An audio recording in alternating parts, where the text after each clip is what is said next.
méthylmercure est reconnu par le monde. Alors, je ne sais pas si vous connaissez ce qu'on appelle la convention de Minamata. Minamata, c'est une ville au Japon qui a été une ville de pêcheurs qui a été contaminée sur plusieurs dizaines d'années.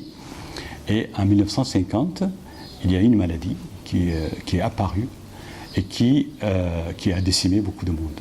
Ça a concerné des dizaines de milliers, il y a eu 2000 morts. C'est des maladies qui s'appellent maintenant la maladie de Minamata, qui se traduit par des tremblements, parce que c'est des trucs qui se passent au niveau du cerveau,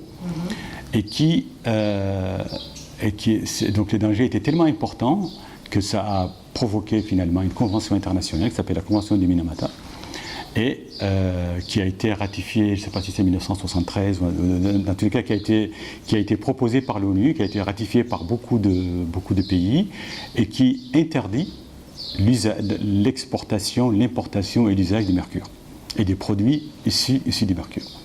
Donc ça, c'est quelque chose que les gens doivent savoir. L'Union européenne interdit tout transport de mercure, toute vente, toute exportation, toute importation. Vous ne trouverez plus jamais de thermomètre au mercure, par exemple. Ça, c'est fini. Moi, quand j'étais étudiant, on utilisait le mercure dans les TP. Maintenant, c'est fini. Actuellement, si on trouve un flacon fermé dans lequel il y a du mercure, il faut fermer les placards, il faut appeler un service spécialisé pour pouvoir l'enlever. Ce mercure, c'est ce que vous avez montré dans vos images et qui est manipulé comme ça à ciel ouvert. Voilà. Donc il faut aussi savoir que même les mercures métalliques, ce qui est dangereux dans les mercures métalliques, ce sont les vapeurs de mercure. Or, on n'a pas besoin de chauffer les mercures liquides pour qu'ils émettent des vapeurs. À température ambiante, surtout sous nos voilà, même à 15 degrés, il émet une certaine vapeur. La vapeur rentre dans le système respiratoire, traverse les parois intestinales, passe dans le sang. Donc c'est quelque chose qui est absolument diabolique. Il faut savoir aussi que le mercure traverse la paroi placentaire. Donc les fœtus peuvent être contaminés. Le lait maternel peut être contaminé.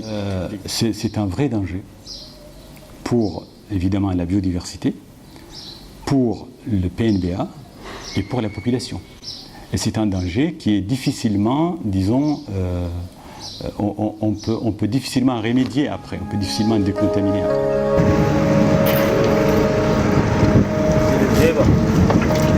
Ah, c'est les herbes.